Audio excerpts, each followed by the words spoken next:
Hello and welcome to my YouTube channel mister mechanic. तो आज हमारे पास सुबह सुबह ही आई थी i10 ग्रांड पेट्रोल, जिसके एसी के अंदर लीकेज था। तो इसका जो कूलिंग कोयल है वो हम डायरेक्ट ही चेक करें एक बार।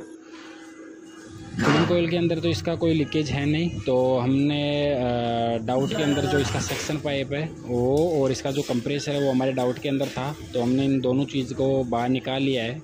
आप एक बार देख सकते हैं ऑयल इसके ऊपर जो आ रहा है, इसी हिसाब से हमने डाउट में लिया।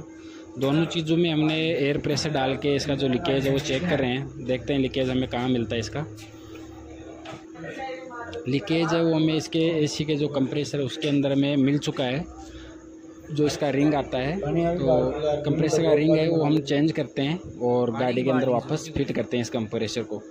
तो अगर आपको हमारे वीडियो ये अच्छे लग रहे हो तो वीडियो को ज़्यादा से ज़्यादा लाइक करें और शेयर करें और हमारे चैनल मिस्टर मैकेनिक को सब्सक्राइब करें। Thank you.